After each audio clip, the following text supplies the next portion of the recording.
Saat mulai kita baca doa sama-sama dulu. Asyhadu an la ilaha illallah wa asyhadu anna Muhammadar Rasulullah.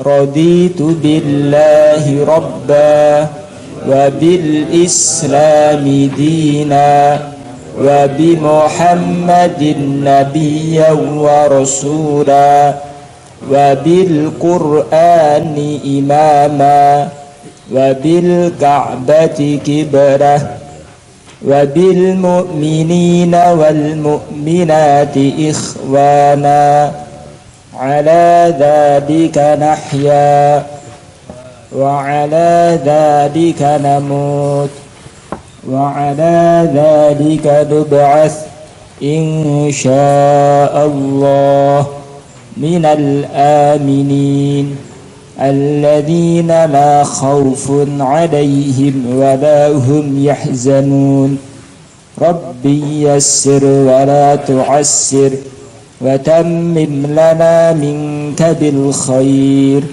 Allahumma aftah lana futuhal arifin wa alhimna ilhamal malaikatil muqarrabin warzuqna fahmal anbiya'i wal mursalin birahmatika ya arhamar rahimin. Al-Fatihah.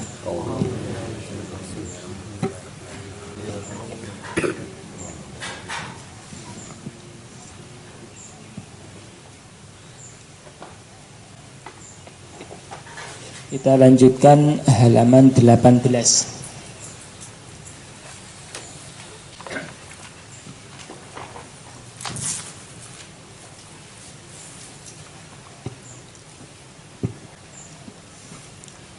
Bismillahirrahmanirrahim. Tata cara bangun dari tidur. Ini memang kitab ini didesain oleh Imam Ghazali untuk menertibkan kehidupan seorang hamba. Di antara contoh hidup seorang hamba dari bangun tidur sampai tidur kembali. Maka ini dimulai dari bangun tidur. Apabila engkau hendak bangun tidur, maka usahakanlah bangun sebelum fajar terbit. Nasihat pertama Imam Ghazali malam hari, usaha betul bagaimana bisa bangun tidur sebelum terbitnya fajar. Maknanya berarti sebelum waktu subuh masuk. Kenapa? Banyak hikmah, fadilah-fadilah bagi orang yang bangun sebelum subuh, terutama terkait dengan sholat tahajud. Wa minal laili fatahajjad bihi nafilatan lak asa ayyab'atsaka rabbuka maqaman mahmuda.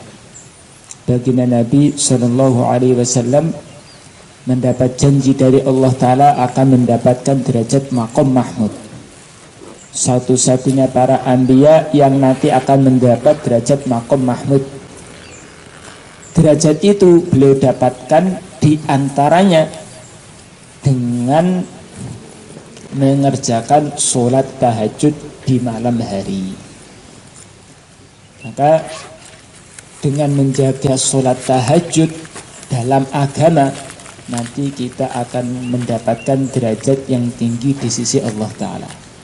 Syekh Uzair dulu menyampaikan dalam suatu kitab dijelaskan, orang yang bisa istiqomah menjaga sholat tahajud, maka nanti ada harapan besar bisa masuk surga tanpa hisab.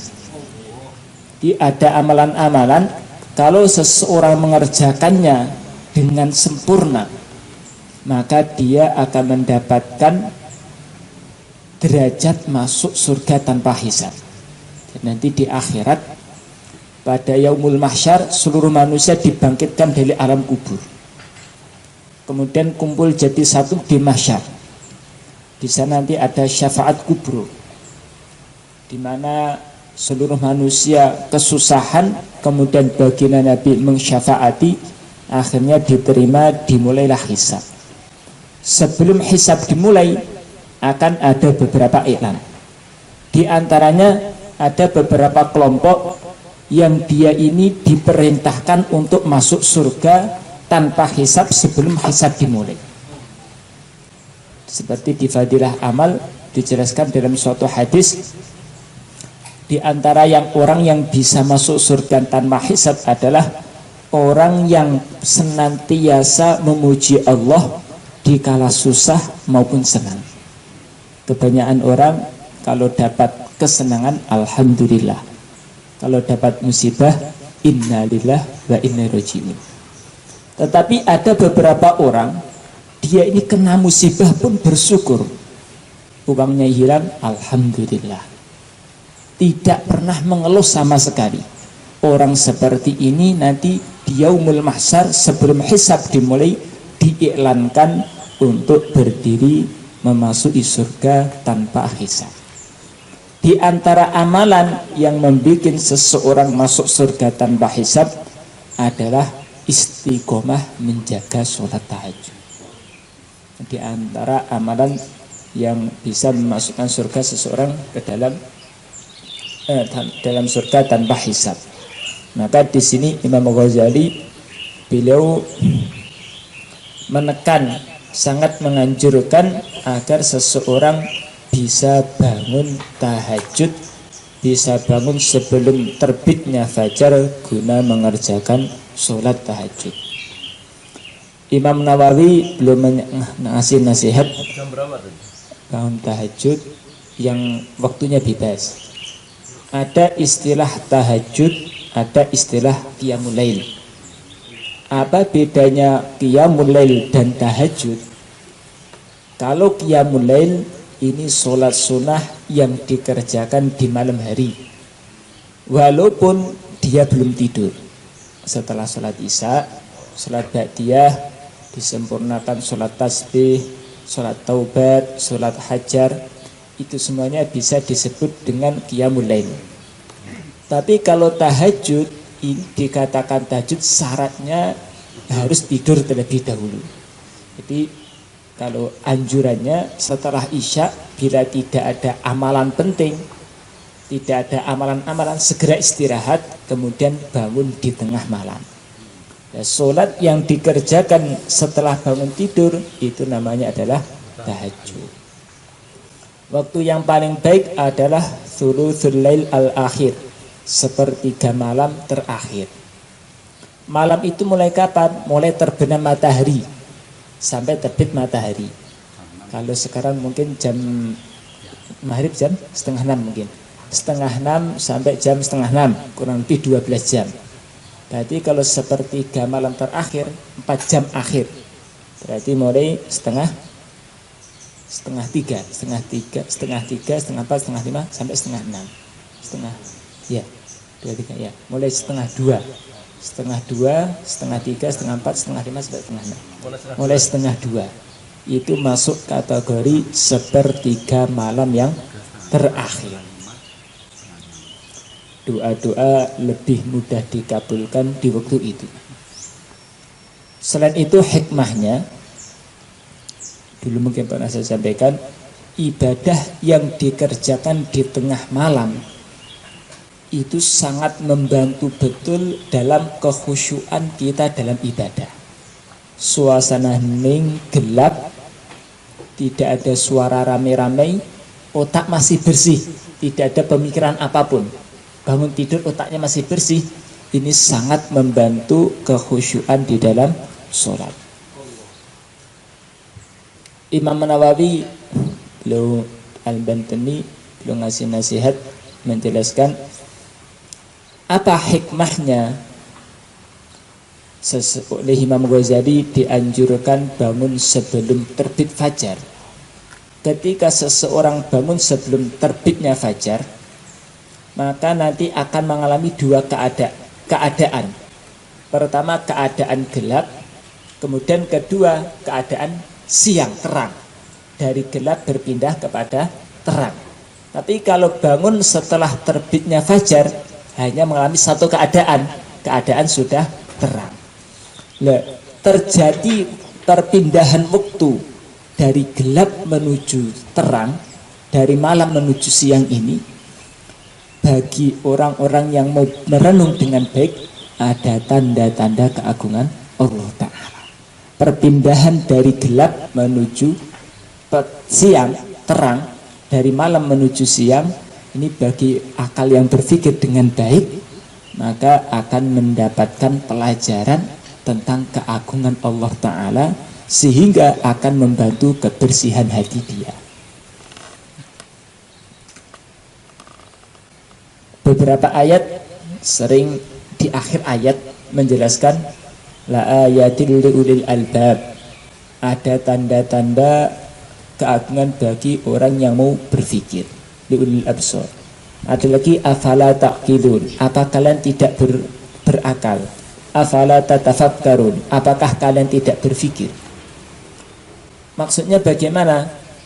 Imam Sanusi belum menukilkan suatu makalah yang intinya dari ayat-ayat tersebut mengajak kita ini untuk berpikir dengan sekeliling kita. Seperti perpindahan dari malam ke siang, kita pikirkan dengan baik, maka akan terasa dalam hati keagungan Allah Ta'ala, sehingga hati akan terobati dari penyakit-penyakit hati. Dan jadikanlah zikir kepada Allah baik di hati maupun di lisan sebagai kegiatan pertama. Sesudah itu bacalah doa. Mungkin ini bahasa dengan kitab mungkin lebih tepat, bukan sesudah itu maka bacalah doa. Ini kalau ibarat kitabnya yang bahasa Arab fakul, maka ucapkanlah ketika itu. Ketika bangun tidur, usahakan betul yang pertama kali diucapkan atau yang terlintas dalam hati adalah asma Allah. Di antaranya dengan membaca doa bangun tidur. Di antaranya yang sering kita dengar, alhamdulillahilladzi ahyana ba'dama amatana wa ilaihin nusyur. Ini yang pendek. Yang panjang seperti di sini lumayan agak panjang. Kita baca sama-sama yang doa yang pendek. Alhamdulillahilladzi ahyana ba'dama amatana wa ilaihin nusyur. Kalau artinya segala puji milik Allah yang telah menghidupkan kami setelah Dia mematikan kami, dan kepadanya lah kami akan kembali. Di bangun tidur itu sebenarnya termasuk terkait dengan doa ini, ada peringatan kuat dari Allah kepada kita bahwa nanti kita akan mati yang hakiki, setelah itu dibangkitkan di padang mahsyar untuk dihisab. Imam Ghazali ngasih nasihat. Sebenarnya di sini juga ada nasihat. Nasihatnya apa? Sebagaimana kalian sekarang bangun dari tidur, dari mati yang sebentar untuk hidup, nanti akan tiba masanya kalian mati masuk alam kubur. Setelah itu kalian akan dibangkitkan untuk dihisab. Maka sebenarnya doa-doa itu apabila diresapi senantiasa mengingatkan kita dengan Allah, mengingatkan kita dengan kampung akhirat. Kemudian dilanjutkan doanya, wa asbahal mulku lillah. Asbahna wa asbahal mulku lillah. Kami telah memasuki waktu pagi, dan sejak dahulu kerajaan, keagungan, kekuasaan itu sepenuhnya milik Allah Ta'ala. Bangun tidur bicara iman yakin. Asbahna wa asbahal mulku lillah wal 'azamatu was sultanu lillah wal 'izzatu wal qudratu lillahi rabbil alamin. Kami telah memasuki waktu pagi dengan lanjutnya, asbahna ala fitratil Islam wa ala kalimatil ikhlas wa ala dini nabina Muhammad sallallahu alaihi wasallam wa ala millati abina Ibrahim hanifan muslima wa ma kana minal musyrikin. Kami telah memasuki waktu pagi dengan tepat pada fitrah Islam, keikhlasan dan mengikuti agama Nabi Muhammad SAW, agama Nabi Ibrahim pula.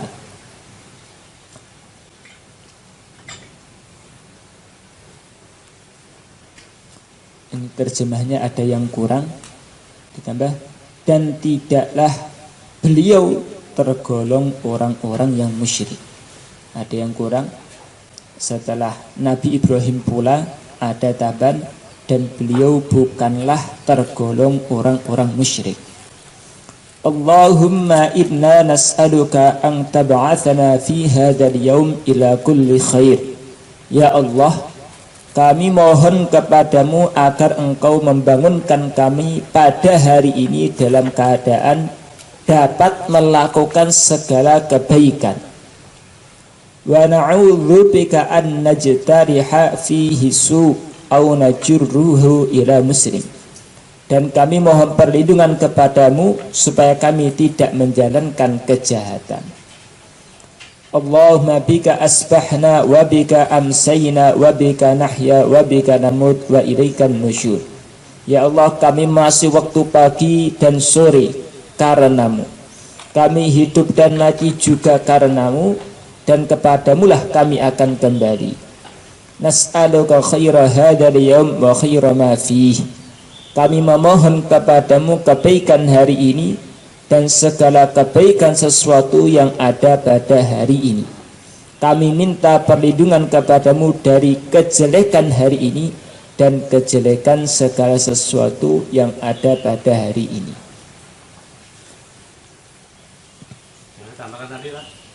Gimana Pak? Tambahan tadi Ibrahim pula. Setelah Ibrahim pula ada tambahan dan beliau bukanlah tergolong orang-orang musyrik. Wa ma kana minal musyrikin.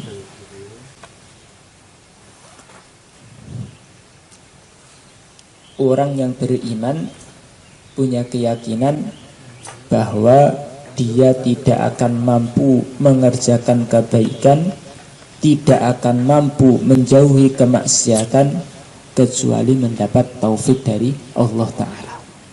Maka bangun tidur, doa ini salah satu doa yang dinukil Imam Ghazali dari baginda Nabi SAW. Ini salah satu doa. Banyak riwayat-riwayat doa lain selain doa ini. Tapi di antara doanya, kesimpulan di antara dari doa ini diantaranya pertama mengingatkan kita tentang kampung akhirat. Yang kedua menanamkan keyakinan bahwa segala sesuatu sepenuhnya adalah milik Allah Ta'ala. Yang ketiga ikrar, asbahna ala fitratil Islam wa ala kalimatil ikhlas wa ala dini nabina Muhammad wa ala millati Ibrahim hanifan muslima wa ma kana minal musyrikin. Ikrar, menyatakan diri dalam hati, saya ini seorang muslim, saya mengikut agama Nabi Muhammad, saya juga pengikut Nabi Ibrahim alaihissalam.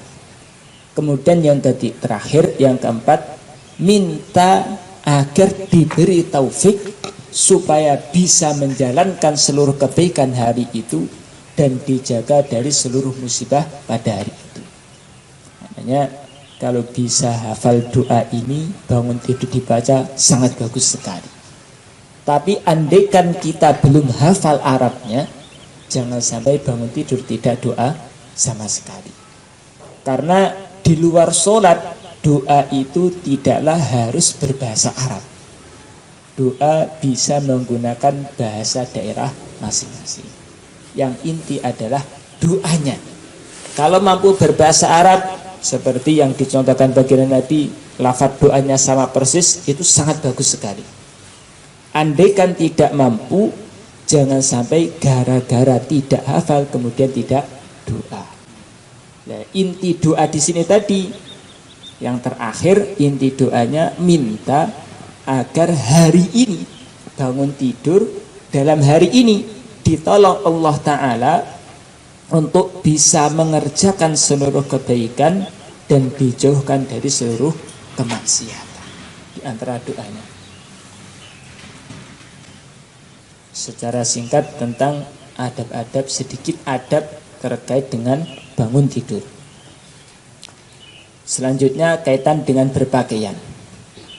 Apabila engkau hendak memakai pakaian, maka hendaklah diniati untuk mematuhi perintah Allah, yaitu untuk menutup aurat. Janganlah sekali-kali engkau memakai pakaian itu dengan niat untuk pamer kepada orang-orang. Kalau ini yang terjadi, maka engkau akan menderita kerugian. Imam Ghazali, Masya Allah, beliau sangat teliti.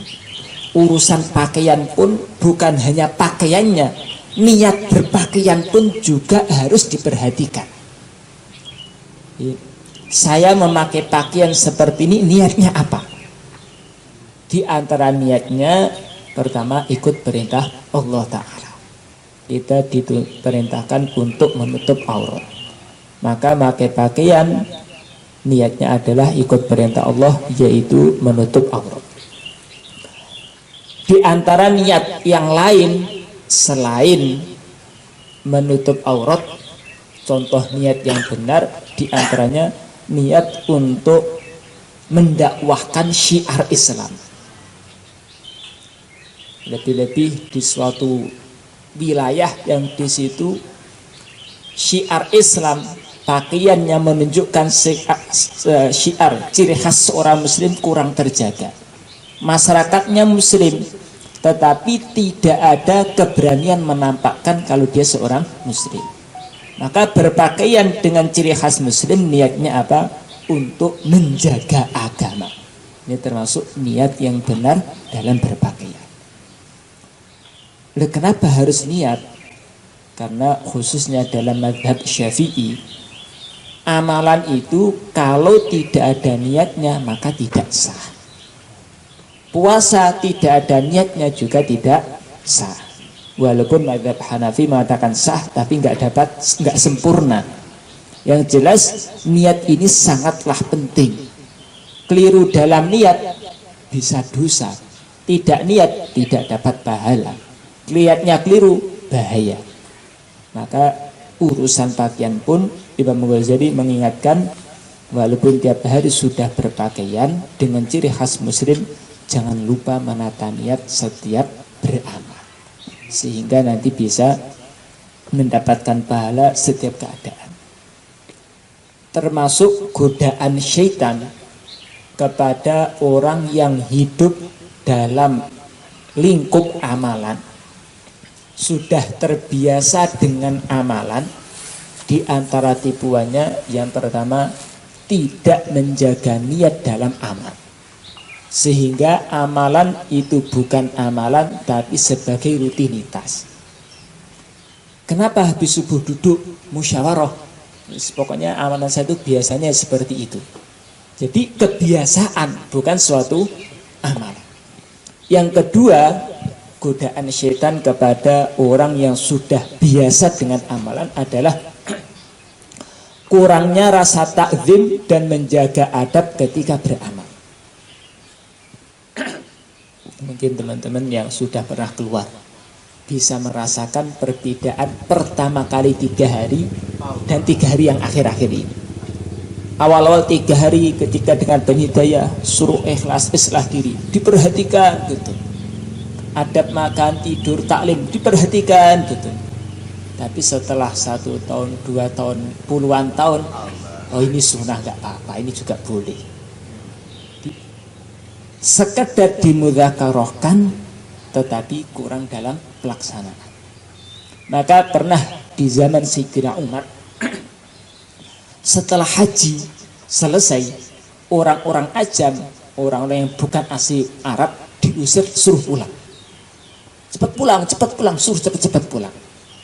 Sehingga terjadi komentar, loh kenapa suruh pulang? Ini Mekah Mukarramah, Masjidil Haram, Masjidil Aqsa, pahalanya besar.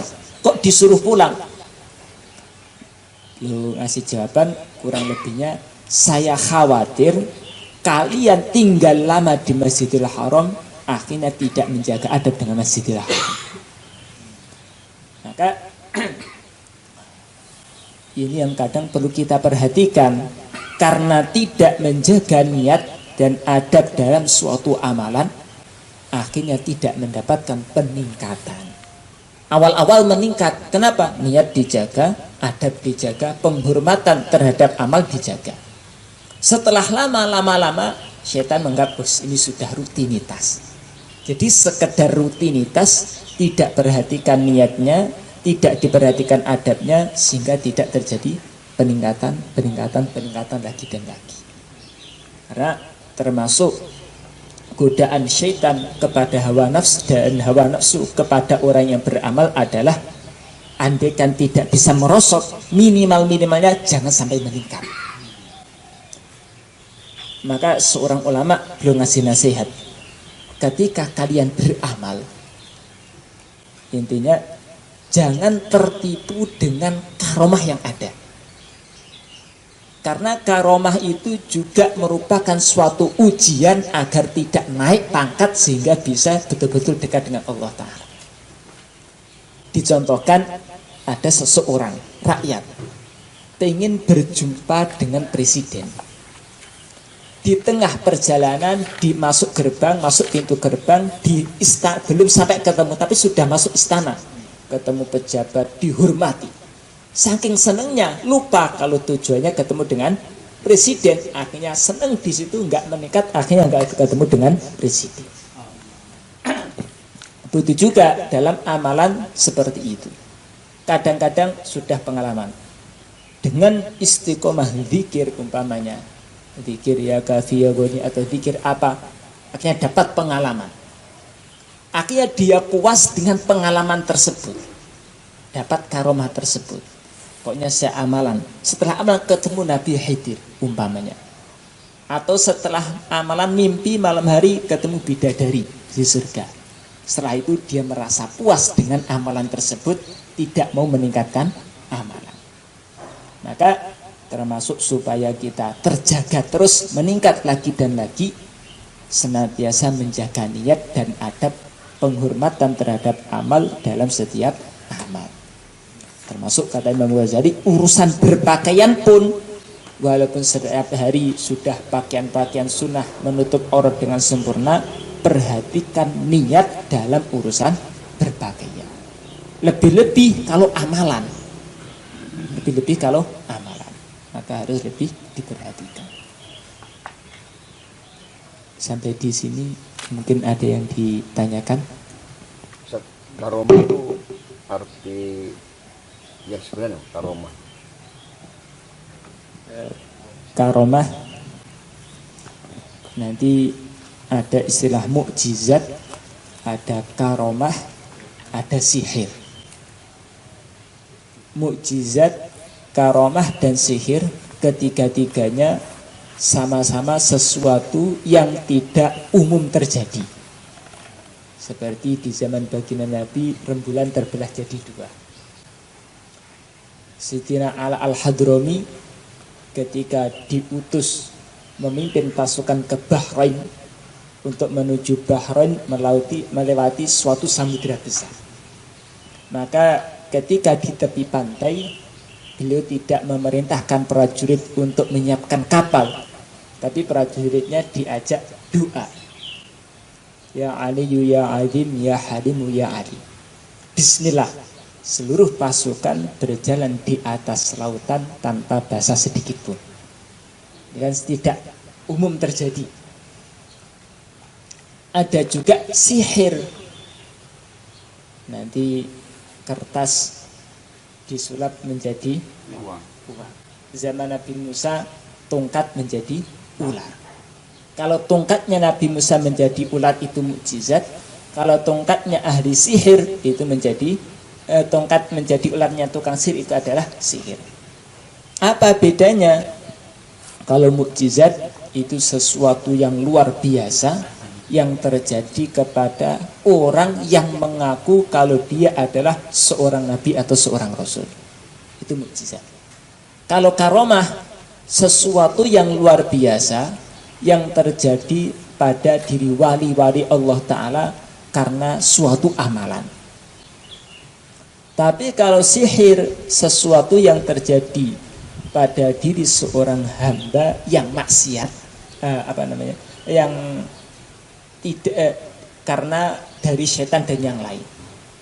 Ada satu lagi istidraj. Istidraj itu sesuatu luar biasa yang terjadi kepada ahli maksiat. Kalau sihir ini kaitan dengan jin dan sebagainya.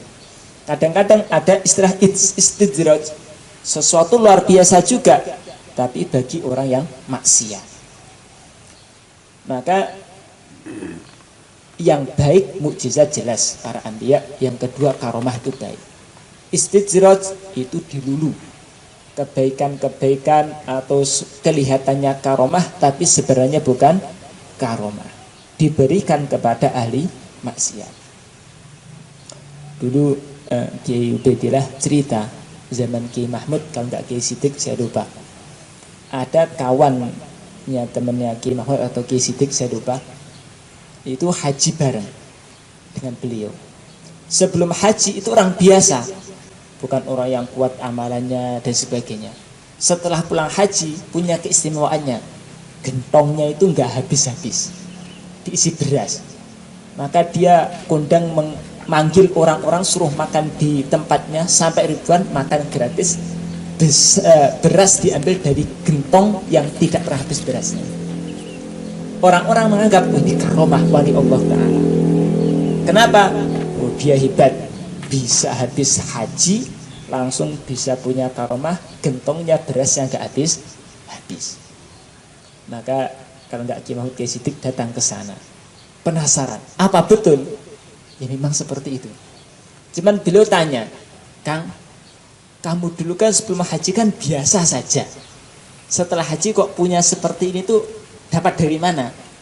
Dia bilang kemarin itu ketika di kapal, tiba-tiba dari laut itu ada orang datang ngasih saya amalan, kalau kamu pengen seperti ini amalkan ini.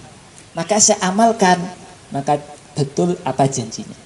Maka Kiai Mahmud kalau nggak istri bilang, oh itu setan, namanya amalan itu ya dari guru-guru ulama-ulama, amalan kok dari tengah laut, itu namanya jin, itu setan, sesat itu katanya. Setelah belum ngomong seperti itu, pulang ke Temboro langsung gentongnya nggak keluar beras lagi, habis lagi, bilang karena jinnya lari. Bukan karomah ini. Kalau itu bukan karomah, Istidrat. Mirip sihir dan sebagainya. Tapi kata para ulama, karomah itu juga ujian bagi seorang hamba.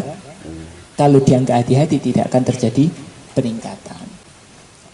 Maka sering dikatakan para alim ulama, al istiqomatu khairun min alfi karomah. Istiqomah dalam bisa beramal itu lebih baik dari ribuan karomah. Karena karomah tidak ada jaminannya. Tidak ada jaminan kalau orang buat amalan kemudian bisa terbang masuk surga, nggak ada. Yang ada tuh kalau bisa istiqomah buat amal. Lebih baik daripada 1000 karomah. Istiqomah lebih baik dari 1000 karomah. Kadang ada memang, tapi istiqomah gitu ya, Ustaz. memang orang kalau amalan dengan istiqomah bagus akan mendapatkan hasil dari amalan itu di dunia ini, akan merasakan sebelum nanti di akhirat. Ada sebagian kawan-kawan mungkin ketika sibuk dalam amalan ada takaza, akhirnya malam hari sholat 2 rakaat, 1 rakaat Yasin 41 kali umpamanya. Pagi hari apa yang dihajatkan langsung datang. Itu namanya bisa dikatakan karomah. Tetapi yang dapat pahala itu amalannya, sedangkan tertunaikannya hajat tidak dapat pahala. Maka yang perlu kita pinginkan itu amalannya, jangan iri dengan karomahnya. Ya, kadang-kadang karomah itu sendiri menjadi suatu ujian, akhirnya dia, oh saya kalau ada masalah cukup dengan ini, nanti selesai masalah. Akhirnya dia tidak ada usaha untuk meningkatkan amal. Itu termasuk ujian di dalam beramal. Sebenarnya karena target tertinggi dalam amal adalah tambahnya dekat kita dengan Allah. Bahkan saya dengar seorang ustadz, dia dinasihati oleh Syekh Muzar, dalam amal tuh jangan cita-cita punya target saya ingin amalan supaya menjadi wali kutub atau wali abdal atau pengen ketemu Nabi Khidir. Jangan seperti itu. Kenapa? Yang saya pahami seperti tadi, nanti kalau target amalan ketemu Nabi Khidir, setelah ketemu Nabi Khidir nggak akan ada peningkatan amal. Padahal ketemu Nabi Khidir itu sendiri nggak ada jaminan masuk surga. Amal itu apa? Amal itu yang dipikir bagaimana tiap hari tambah dekat dengan Allah Ta'ala. Otomatis nanti akan menjadi salah satu dari wali-wali Allah dan akan meningkat lagi dan lagi. Tapi kalau targetnya saya ingin menjadi wali abdal, makanya jadi wali abdal betul, ya sudah nggak akan ada peningkatan. Tanya Ustaz, Ya, silakan. apakah setiap amalan berarti harus ada ijazah dari guru? Apakah setiap amalan perlu ada ijazah atau sanad? Kalau amalan Supaya itu terhindar dari tadi setan seperti di tengah kapal tadi. yang paling bagus seperti itu. Tapi kalau itu memang sudah jelas ada hadisnya, karena ini ilmu ya memang ada tuntutan untuk diamalkan. Tapi dengan adanya ijazah dan sanad itu akan tambah sempurna. Tapi kalau sekedar ngarang, karena sebenarnya ilmu itu pun bersanad. Umpamanya kita sudah jelas dari masyayikh dianjurkan membaca fadilah amal atau mutakhab ahadis. Di situ ada amalan kita amalkan, boleh.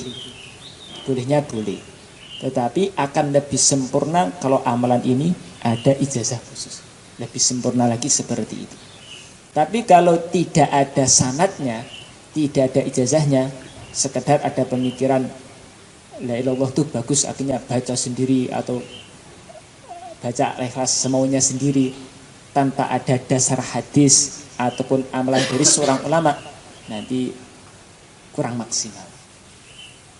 Karena dalam amalan ini kaitan dengan sanad punya pengaruh kuat. Salah satu contoh, dulu Ki Ubed sering ngasih nasihat kepada santri-santri, kalau dikasih amalan apapun itu, perhatikan siapa yang ngasih. Biasanya kita santri Temboro kadang ketika keluar atau mana ketemu ulama dikasih amalan. Biasanya tertib bagi kami santri, jangan amalkan sebelum disuankan kiai, boleh atau tidak. Kadang amalan ini baik, tetapi karena yang ngasih ijazah amal atau sanad itu bukan orang baik, akhirnya tidak baiknya itu nular pada yang buat amal. Ki Ubed cerita, dulu ada ahbab pernah keluar semangat sekali. Setelah keluar sholat 5 waktu terjaga bagus. Berapa lama kemudian tiba-tiba keluarganya berstadia datang ke Temboro. Waktu itu di Syafi'iyah ada Ki Uzair, ada Ki Ubed. Orang tuanya mengeluh, dulu anaknya setelah kelar dakwah sibuk dalam amal menjaga sholat, dan sekarang kok nggak mau sholat sama sekali. Ditanya, kamu punya amalan apa? Nggak ada amalan apa-apa, Pak. Cuman amalannya apa? Ya tahlil saja, la ilaha illallah, atau saya lupa la ilaha illallah atau Allah gitu saja. Hanya Ki Ubed Ki Fatah tuh bingung, ini amalannya bagus tapi kok nggak mau sholat sekarang, kok zikir saja. Akhirnya sama Ki Uzair, nanti dulu habis sholat kita lanjutkan. Setelah beliau ambil wudhu, bincang-bincang dengan Ki Ubed, setelah sholat akhirnya Ki Ubed punya fikir, ketika sudah ketemu, yang ngasih kamu ijazah amalan itu sholat atau enggak? Enggak, ya ini masalahnya. Yang ngasih ijazah amal la ilallah itu enggak sholat. Akhirnya yang sholat dulu ikut-ikutan tidak sholat. Nah, itu kadang sanad itu ada pengaruh kuat di situ. Ketika kita tidak ada sanad, bagaimana? Khawatir nanti itu dorongan hawa nafsu. Tapi kalau ini ada yang memang perlu tirakatan apa sowan khusus, ada kadang-kadang ada ijazah am istilahnya. Kita suruh belajar satu kitab, berarti maknanya sudah dapat izin untuk mengamalkan. Tapi andaikan sowan lagi secara khusus, itu lebih baik. Itu lebih baik.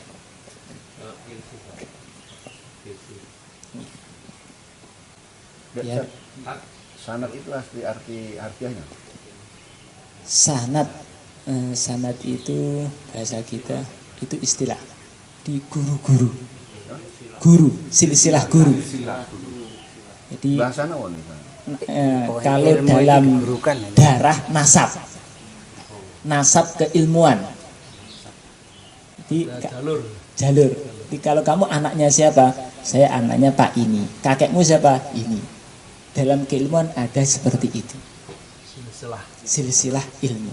Jadi kita di Temboro ini dari Kiai Ubed, Kiai Fatah atau Kiai Uzair. Kiai Uzair nanti dari Kiai Mahmud. Ini kalau Thariqat sampai ke Nabi Muhammad. sampai Nabi Muhammad ada. Itu sana. Itu namanya sanad. Sampai sumber pertama. Iya. Kalau versi Ayat Kirsi. Ayatul Hirzi baca tiap hari untuk itu dari guru-guru kita di Temboro ijazah am, maksudnya seluruhnya dianjurkan membaca tanpa sowan secara khusus. Tanpa soal. Sudah dapat diizinkan seperti itu. Tapi andai kan pengen tirakatan, saya pengen tirakatan Ayatul Hirzi, puasa 40 hari, habis sholat baca sekian, itu perlu sowan. Nanti kalau nggak sowan khawatir nanti jadi masalah. Syaitan, ya. Jadi sebagaimana orang ini, namanya seseorang ini akan punya harga diri kalau jelas siapa ayah, siapa ibunya. Dalam keilmuan begitu juga ada istilah sanad. Di guru, silsilah guru.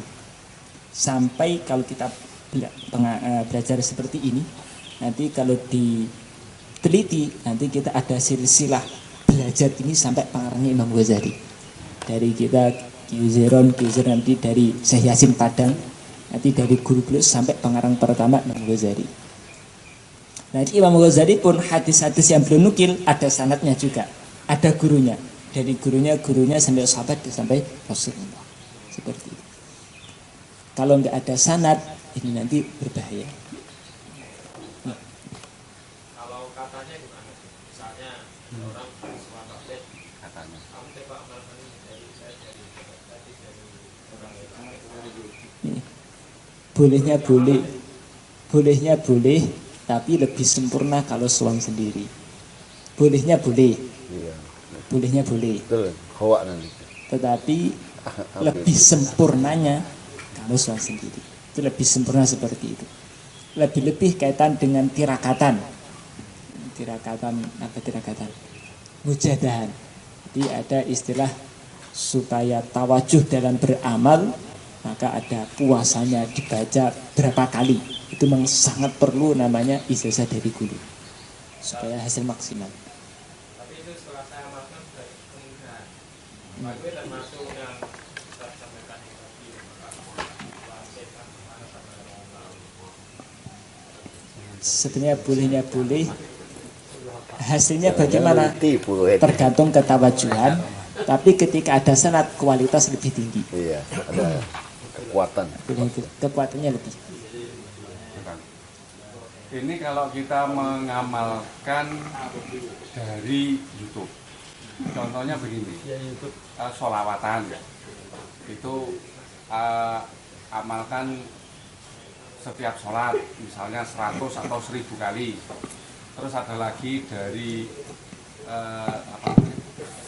Ustadz Bandung itu Adi Hidayat. 10 menit sebelum subuh itu bacalah istighfar sekian. Nah, gitu itu bagaimana? Kalau kan di YouTube kan bermacam-macam, ulama yang tampil bermacam-macam. Kalau ulamanya betul-betul itu ulama yang baik, beliau menampilkan di YouTube dan beliau menyadari itu ditampilkan di YouTube, semakna dengan ijazah am, bolehnya boleh. Hanya saja kalau bisa suan secara khusus lebih baik. Jadi ada yang umum, ada yang khusus. Kalau itu bermakna umum dan jelas-jelas ini ulama yang baik, boleh. Seperti Adi Hidayat itu kan. Nah, kalau sementara mungkin yang nampak diakui lumayan baik, Adi Hidayat, kemudian Ustadz Abdus Somad dan sebagainya. Nukil lah. Dinukilkan. Dinukil, Apa nih? Pak? diambil. Dinukilkan, mengutip. Ini dinukil dari kitab ini. Saya mengutip dari kitab ini. Fotokopi inilah istilahnya. Kita selama ini gini, Dad. Karena kliwonan itu kan Mengambil. 1 bulan hanya sekali. Jadi kita bisa sowan langsung kita rata-rata hanya sekali dalam sebulan. Kita karena sudah ada bakso masail, ada masail keliling. Kita lebih banyak sekarang untuk masalah keilmuan agama ini pada ustadz-ustadz yang mengisi masail di masjid-masjid. Kecuali nanti ketika ada permasalahan baru, kalau kliwonan kita sowan pada kiai. Kita minta penegasan dari kiai seperti apa. Sudah cukup standar atau perlu waktu yang lebih banyak lagi? Maksudnya dengan apanya? Kalau ada masalah-masalah keadaan fikih dan sebagainya, termasuk amalan, Bisa. kan sudah masail, Nggih. sudah ada Sudah ustadz mulai. ini, ya. Nggih. Memang ustadz itu secara tidak langsung wakil dari kiai. Memang itu dulu juga arahan dari kiai. Seperti kita ngajar di sini kan sebenarnya kita belajarnya dengan kiai. Tapi kalau seluruh santri belajar dengan kiai semuanya, waktunya juga nggak cukup. Maka dulu ada wakil-wakilnya. Di antaranya. Jadi kita kalau ada masalah krusial yang itu ustadz sendiri masih meragukan, kita biasanya langsung sowan. Dan tertib dari kiai arahannya ketika masail ada pertanyaan sekiranya masih ragu, tidak boleh dijawab. Dan dibawa dalam forum basul masail resmi. Betul, tidak begitu. Betul. Nah, karena kita sebagai wakil ya seperti Tidak itu. mesti dijawab memang. Izin Ustaz, menindaklanjuti tadi tentang harus ada ijazah itu. Kalau kita di dalam majelis diberi suatu amalan oleh kiai di majelis, kita diberi amalan, contohnya Bismillahilladzi la yadhurru ma'asmihi syai'un fil ardi wala fis sama' wa wasi'ul alim. Itu akan terjaga, tidak akan mati mendadak, setiap penyakit apapun tidak akan bisa menyentuh kita. Nah itu amalannya itu dari kiai yang di dalam majelis. Ini apa sudah termasuk ijazah? Nih, ijazah tidak harus sopan infirodi. Maknanya kita dengar langsung dari kiai untuk mengamalkan, itu namanya ijazah. Ijazah bukan berarti untuk ijazah habis ketika ada dengar ini kemudian soal khusus lagi, enggak ada seperti itu. Berarti ini sudah termasuk dapat ijazah. Dari kursi itu. Kita ada ijazah gitu ya. Ini kita disampaikan ke keluarga, ke teman. Tergantung nanti dari kiainya diizinkan atau enggak. Misalnya boleh enggak? Kalau bolehnya boleh, cuma nanti ada amalan-amalan yang memang tidak boleh disampaikan kepada orang lain. Seperti dalam thariqat. Thariqat itu kalau orang itu enggak dapat izin untuk menyampaikan, enggak boleh. Orang-orang thariqat itu nanti dia dapat ijazah dari gurunya seperti ini. Dia enggak boleh orang lain kamu amalkan seperti saya amalkan dari guru saya. Enggak boleh dalam thariqat. Tapi ada amalan-amalan yang memang dibolehkan. Tergantung. Memang ada amalan itu yang tergantung nanti yang mengasih boleh atau enggak, tergantung. Tapi kalau di Temboro itu ijazah umum dari guru kita, khususnya santri silah untuk dianjurkan dibaca. Keluarganya pun juga dianjurkan membacanya, Ayatul Hirzi, kemudian Istighosah malam hari. Itu memang dari kiai sudah dianjurkan walaupun enggak ketemu langsung. Anjurannya santri itu suatu hal yang sangat inti. Keluarga dianjurkan ikut membaca Ayatul Hirzi dan juga Istighosah. Kalau pikir pagi petang itu dari masyih dakwah kita. Itu secara silsilahnya keilmuannya dari masyih kita. Itu juga bersifat umum kalau itu. Kadang Kiai Ubed dalam majelis-majelis beliau menganjurkan baca ya kafi ya ghani ya fatah ya razak 360 kali. Itu umum berarti. Tapi kadang-kadang ada amalan khusus, kita ada masalah kayak nih amalkan ini. Itu kadang-kadang belum tentu boleh disampaikan. Wallahu a'lam. Kita lanjutkan insyaallah. Tata cara masuk kamar kecil. Apabila engkau hendak masuk ke kamar kecil, maka dahulukan kakimu yang kiri. Dan ketika keluar, maka dahulukan kaki kananmu.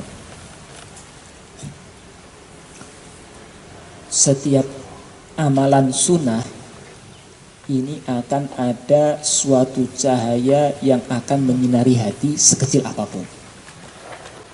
Sebaliknya, suatu kemaksiatan, bahkan bukan suatu kemaksiatan, suatu hal yang kurang baik dalam pandangan agama, kalau dikerjakan akan mengakibatkan kegelapan dalam hati walaupun hanya sedikit. Hanya saja masalahnya, kadang-kadang karena seseorang itu hatinya sudah gelapnya parah, sehingga tidak bisa merasakan dari suatu amalan. Termasuk di sini keluar WC, masuk WC, keluar kaki kanan, masuk kaki kiri, kelihatannya perkara yang sepele. Tetapi sebenarnya ini kaitan dengan kebersihan hati, ada pengaruhnya. Saya ini kadang masuk kanan, keluar malah kiri, nggak merasakan apa-apa. Masalahnya bukan nggak merasakan, karena parahnya sakit dalam hati sehingga nggak bisa merasa. La ilaha illallah. Tapi bagi wali-wali Allah yang mereka sudah istiqomah menjaga, akan merasakan kesan keliru dalam masuk WC kaki itu, akan merasakan sholatnya jadi nggak bisa khusyuk dan sebagainya. Tapi kadang wali-wali Allah Ta'ala mereka bisa merasakan. Kadang urusan pakaian pun, kalau orang itu sudah betul menjaga pakaian betul-betul yang halal 100%, makanan betul-betul yang wiroi, betul-betul halal dan barokah, kok nanti halalnya berkurang sedikit, itu mereka akan merasakan ini ada yang nggak benar. Dulu ada kisah seorang ulama dikasih hadiah oleh seseorang. Setelah hadiah itu dipakai, kok dia bingung, saya kok nggak bisa khusyuk dengan sholat ini, dengan pakaian ini. Biasanya saya mudah khusyuk, tapi ketika pakai pakaian baru kok sulit untuk khusyuk. Ada apa ini? Yang asli dipanggil, sumbernya apa? Oh, ternyata sumbernya sebenarnya caranya halal tapi kurang baik, itu saja. Itu merasakan pengaruh kekhusyukan dalam sholat bisa pengaruh. Kisah yang masyhur, kadang Gilbert ngasih cerita, ada seorang ulama ahli wirid. Biasanya setiap hari mengkumpul dengan santri wiridan. Suatu saat dia dengan santrinya itu wirid nggak bisa khusyuk, nggak bisa tawajuh. Ada orang baru nggak ada. Tapi kenapa mengganggu kekhusyukan? Setelah diusut-usut ternyata di luar ada sandal yang nggak jelas. Ternyata sandal seorang pencuri. Sandalnya orang pencuri itu sudah bisa mengganggu kekhusyukan dalam zikir. Padahal nggak dipakai, berdampingan saja. Apalagi kalau dipakai. Saking mereka menjaga kebersihan hati, ada masalah sedikit saja mereka merasakan. Ini karena kita ini hati kita sangat kotor, maksiat sudah banyak pun nggak terasa juga. Ya Allah. Janganlah engkau membawa apa saja yang terdapat tulisan nama Allah dan nama Rasulullah. Adab yang kedua, yang pertama kalau masuk kaki kiri, keluar kaki kanan. Yang kedua, jangan membawa tulisan-tulisan yang di situ ada asma Allah dan juga asma Rasulullah, ataupun hal-hal yang dianggap mulia dalam agama, seperti mungkin buku catatan ngaji, isinya kan keilmuan, dibawa masuk ke WC, ini kurang baik. Bahkan sebagian tasbih alat berzikir, ini kan sesuatu yang dianggap mulia dalam agama. Siwa. Kalau siwa tidak, siwa bisa. HP. Kalau HP dilihat, jadi kalau waktu bawa ke WC tampilannya nampak ada asma Allah atau yang syiar agama, dimatikan dulu. Jadi kadang HP kan ada yang Android kan ada Al-Qur'annya, kemudian ada kadang wallpapernya itu kadang lafadz Allah atau sholawat. Bagaimana? Kalau masuk WC dalam keadaan menyala, masuk kategori larangan di sini. Tapi kalau masuk WC, layarnya nggak tampak, yang tulisan bagus nggak tampak, boleh. Mati. Dalam keadaan HP mati boleh ya? Kalau HP mati boleh. Ya lebih baik dimatikan. Maksudnya HP-nya kan ada isi ayat-ayat Al-Quran, ada isi pengajian gitu. Yang penting nggak nampak. Kalau mati boleh. Dan ada dering mungkin juga di setel. Jangan sampai di WC ada deringnya nanti ada.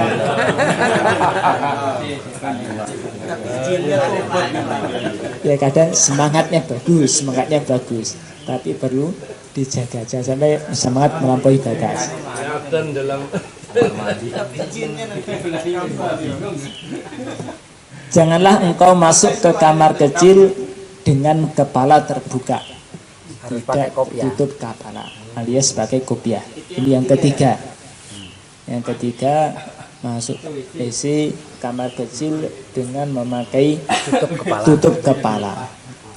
Ada makalah dari sebagian ulama, mereka melihat kalau nggak pakai kepala nanti ada jin yang usil mengganggu. Entah dikencing atau apa nggak tahu, yang jelas katanya seperti itu. Yang jelas diganggu. Tidak harus kopiah resmi, yang jelas bagaimana ditutup. Mungkin buru-buru kopiah belum sempat diambil, pakai kenapa ditutup. Yang keempat, jangan pula telanjang kaki, nggak pakai alas kaki. Secara kesehatan, saya pernah dengar, wallahu alam, mungkin bisa tanya dokter yang asli, katanya di WC itu ada kuman-kuman yang tinggalnya di WC yang dia akan menjadikan seseorang itu mudah pikun. Kuman yang mengakibatkan memudahkan seseorang pikun. Yang pakai sandal. Maka dianjurkan seperti itu. Dan memang Imam Ghazali ini selain beliau juga ulama dalam ilmu fikih, ilmu tasawuf kaitan penyakit hati, beliau juga ulama yang urusan kesehatan itu juga termasuk ulama yang mahir. Termasuk beliau ngasih nasihat urusan makan, sehingga saya dalam kitab Ihya, makan besar di malam hari itu enggak bagus. Kalau dari Gilbert jam 8-9 itu batas akhir makan besar. Makan nasi maksudnya. Jam 8 jam 9 itu paling akhir, 9 paling lambat. Kok makan besar di atas jam tersebut atau malam hari, kata Imam Ghazali, kalau nanti kena penyakit risiko tanggung sendiri. Maknanya itu rawan terserang penyakit. Jadi sebagaimana jasad ini perlu istirahat, maka lambung juga perlu waktu istirahat. Kemudian yang kelima, ketika membaca doa. Yang dimaksud di sini ketika di depan pintunya sebelum masuk. Karena kalau sudah masuk tidak diperkenankan untuk membaca. Sebelum masuknya. Termasuk kadang-kadang yang kurang bagus, doanya tuh ditulis di pintu WC. Tujuannya bagus untuk mengingatkan orang supaya tapi ditaruh di pintu WC yang enggak pas. Nanti doa keluar WC ditempel bagian niatnya bagus, caranya salah. Kalau di tembok sebelahnya? Di temboknya sebelahnya, bukan di pintu. Samping pintu. Di luar. Wallahu alam, saya belum pernah dengar. Ini masalahnya berdoa saja. Masalahnya kan tembok WC masalahnya. Itu ya saudara juga di tanah tembok WC juga. Usut-usut nyambung soalnya. Tapi wallahu alam, saya belum pernah dengar. Iya, lebih bagus ya nggak usah dipasang. Jelas. Pasangnya di antara doanya Bismillah, a'udzubillah minar rijsin najis al-khabith al-muhdith asyaitonir rajim. Ini di antara doa. Mungkin yang sering kita hafal yang lebih pendek, Allahumma inni a'udzubika minal hubuthi wal khaba'ith. Ini di antaranya. Memang banyak riwayat doanya yang belum mungkinkan ini. Tapi bukan berarti hanya ini. termasuk Itu yang ketika dihafalkan. Mau masuk mau masuk itu. Iya. Terus kalau keluar setelah di luar pintu doa lagi. doa lagi. Doa keluar. Doanya beda. Tidak, nanti setelahnya ini. Ini jadi posisi doa itu dibaca ketika di luar WC, bukan ketika di ambang pintu, bukan pula ketika di dalam. Tapi biasanya kadang kan kita lupa gitu, kadang tiba-tiba masuk ingat di dalam hati aja bisa nggak Ustaz? Ada, cukup bisa dibaca di dalam hati. Larangan di sini adalah zikir lisan diucapkan. Zikir hati bolehnya boleh, dalam hal boleh boleh. Umpamanya dalam hati sudah terlanjur doa dalam hati, Bismillah Allahumma inna a'udzubika minal khubuthi wal khaba'ith. Larangan itu adalah zikir lisan. Zikir qalbi, kalau dalam hati baca la ilallah boleh-boleh saja. Tapi sebagian ulama menganjurkan kalau dalam WC itu zikirnya yang paling bagus adalah tafakkur. Merenung, merasakan keagungan Allah Ta'ala, dirasakan bagaimana nikmat Allah yang Allah berikan kepada kita sehingga kotoran bisa keluar tanpa membayar. Buang air itu ada nikmatnya juga kadang-kadang. Betul ya? Sangat Pak. Sesuatu yang keluar dari tubuh kita itu nikmat. Yang paling ikhlas. Itu menurut fisika Pak. Terus zikirnya yang paling bagus tafakur seperti itu. Kemudian termasuk zikirnya muraqabah, rasakan malu dilihat Allah Ta'ala. Kita ini telanjang dilihat teman saja malu, ini yang lihat Allah Ta'ala, maka menundukkan pandangan dengan perasaan malu sedang dilihat oleh Allah Ta'ala.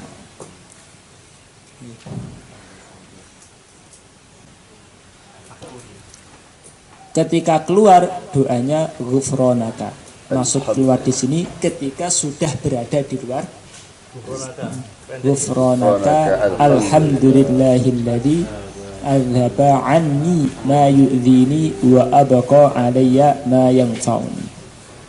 Kalau yang doa masuk tadi, Bismillah a'udzu billah minar rajsin najis al khabithil muhbith asyaitonir rajim.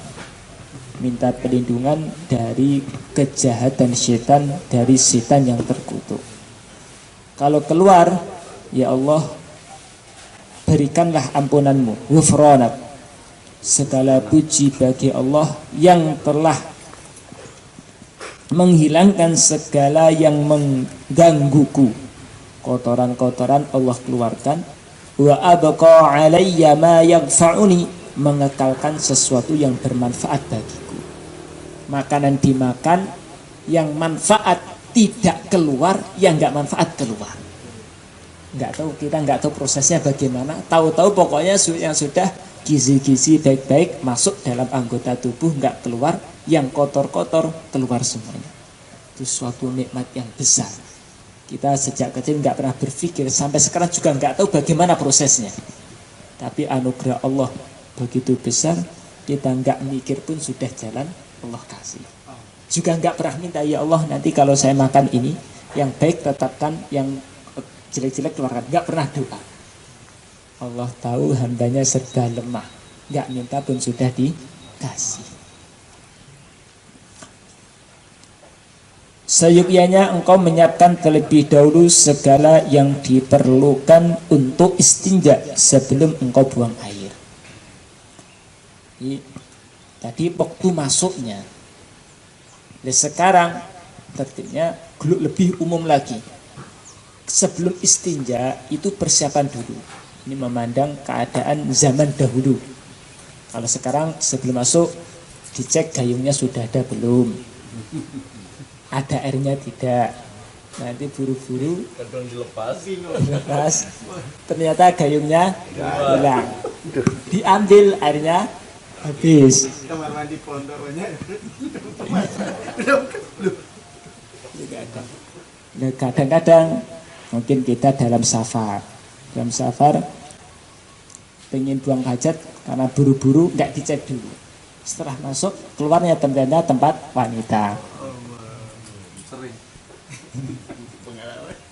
Nah, Maka diperhatikan dulu biar nggak buru-buru. Hindirlah istinja dengan air di tempat buang air. Ini memandang, kita bayangkan di zaman dahulu, atau mungkin kalau keluar di daerah-daerah pelosok yang di situ WC-nya jumbleng bahasanya. Apa bahasa Indonesia? Ya, jumlah ini. Jumbleng. Belum.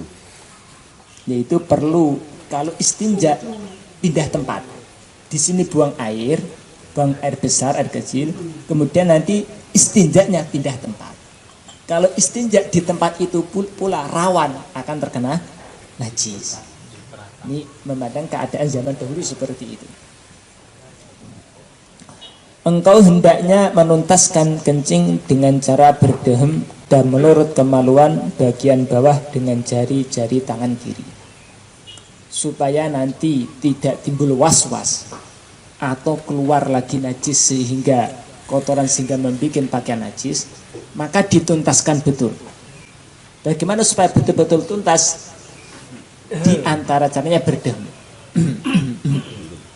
supaya bisa keluar tuntas. Bisa juga dengan diurut dengan pelan-pelan dengan tangan kiri, jempol di atas, telunjuk di bawah, pelan-pelan saja. Ini di antara caranya. Kadang-kadang sebagian orang mazhab Hanafi mereka saking khawatirnya, tapi nanti dikembalikan kepada individu masing-masing. Karena setiap orang mungkin untuk menuntaskan punya pengalaman masing-masing. Sebagian dengan berdehem cukup, kadang belum cukup, perlu dilirik. Sebagian ada kadang-kadang tingkatannya nggak cukup, perlu berdiri dulu, perlu berdiri goyang-goyang sebentar. Ada yang seperti itu, dikembalikan kepada kondisi masing-masing.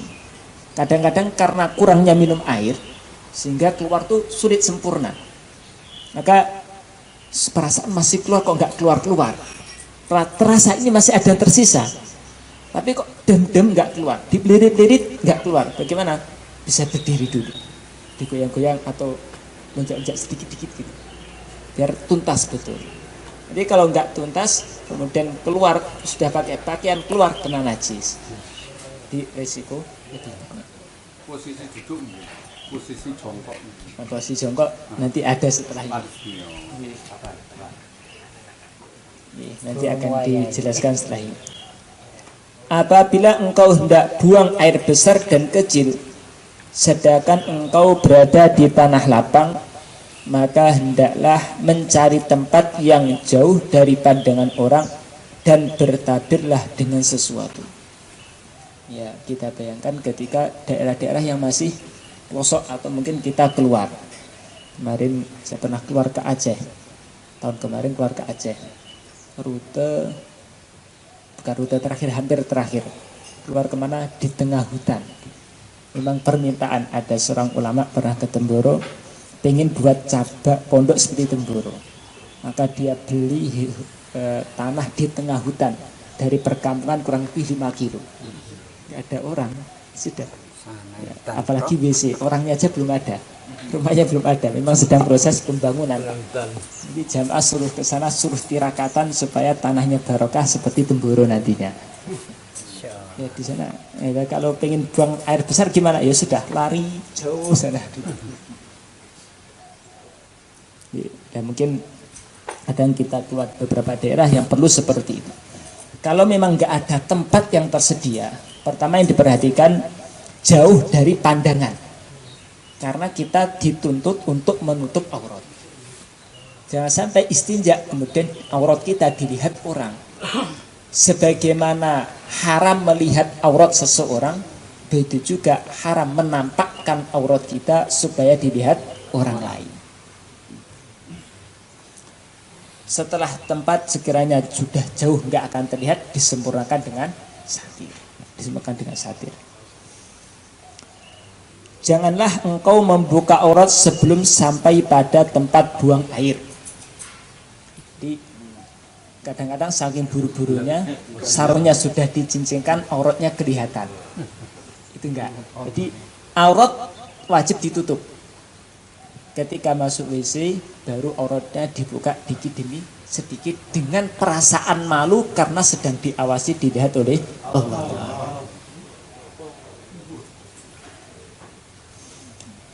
Ketika hendak buang air, janganlah menghadap ke arah kiblat, matahari atau bulan, dan jangan pula membelakanginya. Di kaitan dengan arah kiblat, kalau tempat ini nggak ada saternya, plong, seperti mungkin di sungai, di tengah sawah, nggak ada pembatasnya sama sekali dengan arah kiblat, maka hukumnya haram. Haram menghadap ataupun membelakangi arah kiblat. Kalau ada satir, mungkin di sawah ada tanggul, kita mendekat supaya nggak kelihatan dekat. Nanti lebih detailnya di fikih, maka hukumnya menurun menjadi makruh, menghadap kiblatnya. Kemudian terakhir, kalau di WC memang tersedia dan sudah terlanjur posisinya menghadap ke arah barat, maka tidak kena hukum haram, tidak pula kena hukum makruh, khilaful aula. Boleh. Udah tertutup ya Saleh. Kan WC kan sudah. Tertutup. Kan ada sebagian karena kurang memahami, akhirnya sudah terlanjur menghadap ke arah kita. Ya, boleh, tidak sampai haram ataupun makruh. Tapi kalau belum dibuat, usahakan didesain menghadap, jangan menghadap ke arah kiblat. Termasuk kaitan dengan pembuatan WC, ini usahakan bak air itu didesain lebih tinggi untuk jaga-jaga supaya tidak kena percikan. Kadang-kadang sebagian klosetnya di atas, kemudian di depannya disediakan ember. Antara tinggi kloset dan ember sama. Ini rawan nanti kalau kencing terkena percikan masuk ke air. Nah, airnya embernya kecil, kurang 2 kolah, akhirnya semuanya hukumnya mutanajis. Untuk istinja akhirnya semuanya jadi bukan suci, malah jadi mutanajis juga. Akhirnya sholatnya tidak sah. Kadang-kadang kan ada sebagian klosetnya di atas, tinggi biar bersih. Kemudian embernya di depannya, kasih keran ember. Embernya pendek, sejajar dengan klosetnya tadi dan dekat. Ini khawatir ketika kencing terjadi percikan, kok masuk ke bak air tadi semuanya hukumnya adalah najis. Kok digunakan istinja bukan suci tapi tambah najis. Salat tidak sah. Insyaallah kita ketika kita membuang ingus atau lagi pilek atau batuk, membuang dahak, itu boleh nggak di kloset? Kalau hukumnya apa? Kalau hukum saya belum tahu. Kalau bolehnya dengan arti tidak sampai tingkatan haram makruh, tidak. Cuman secara ibarat kitab saya belum pernah membaca dan pernah dengar, tapi ibaratnya saya belum tahqiq langsung. Untuk usahakan jangan ke situ, meludah ke dalam WC, ke klosetnya, ke tempat kotorannya, terutama ke tempat ada kotorannya. Tapi secara ibarat kitab saya belum lihat langsung, belum tahu lah. Mungkin bisa nanti kita cari. Jadi kalau mau meludah kemana Ustaz? Di lantai. Di lantai nggak apa? Di lantai kamar mandi itu kan. Pokoknya yang penting jangan ke lubang kotorannya, terutama pas ke kotorannya. Kan pas terutama masih ada kotorannya, terutama kalau misalnya kotoran sudah bersih cuman meludah doang, boleh saja. Artinya nggak boleh itu karena ada kotoran tadi ya. Nah, tapi ini saya belum tahu betul persisnya, nanti kita tahqiq dulu. Posisi waktu masuk kan kita pakai tutup kepala tadi. Posisinya itu seperti kita mau sholat atau miring? Biasa saja, nggak perlu diiringkan dan sebagainya. Nyampaikan gitu, iringan sedikit. Saya belum pernah. Nanti kita tahqiq lagi. Iringan gini waktu itu. Iya sih emang sering dengar. Tapi itu muzakarah waktu keluar, benar dari sumbernya dari itu. Nanti kita tahqiq langsung ibaratnya bagaimana.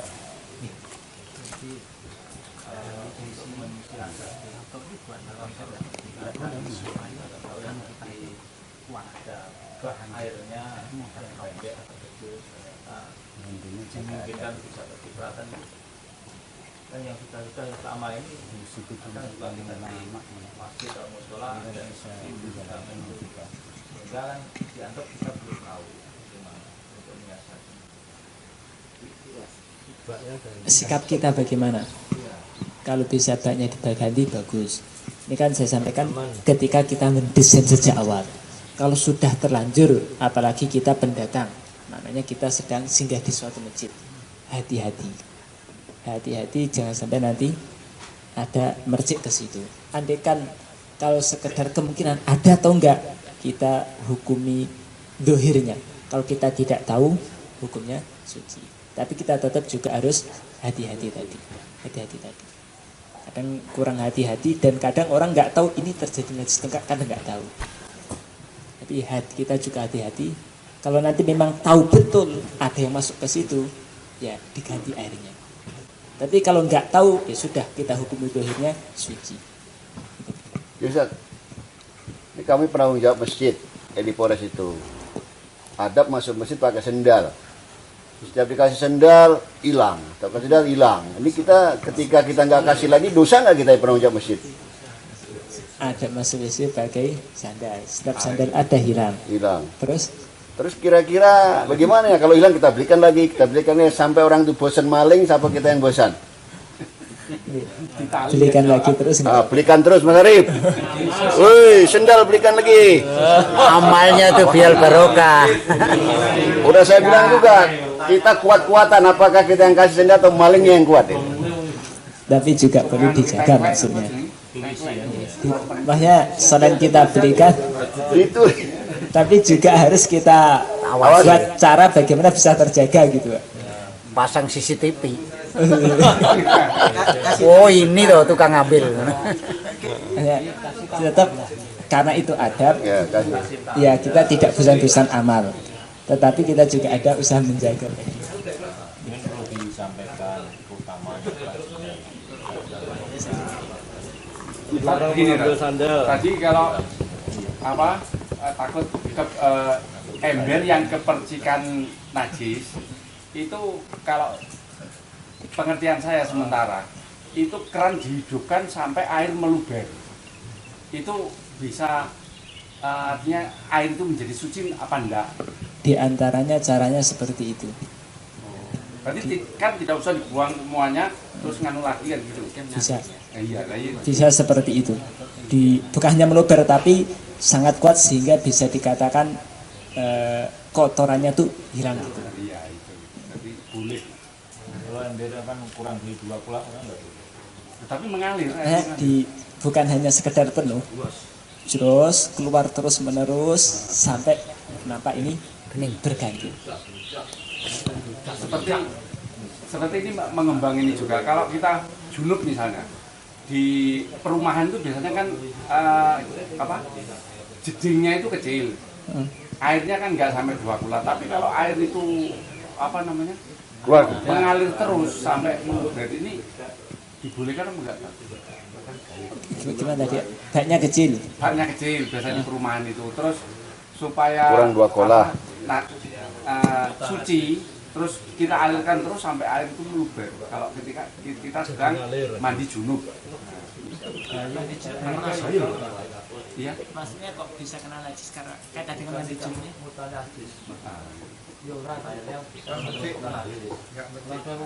Kena berjian. Iya. Jadi Maksudnya air itu kena kan najis, kurang air kencing. Jadi misalnya kena najis kan jadi muntah najis. Supaya untuk mengatasi itu kita alirkan air sampai Meluber, keluar. Bukan sekedar penuh tingkatnya. meluber. Iya, maksudnya bukan sekedar meluber, tapi sampai terganti bersih gitu maksudnya.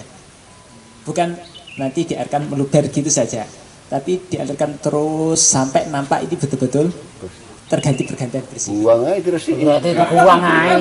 Buang jeding atau dibuang piye? Ember atau jeding? Jeding tapi kurang 2 kulak. Itu loh. Ini kan kebanyakan Ya, solusinya seperti itu. Tapi nanti mungkin Belikan selang.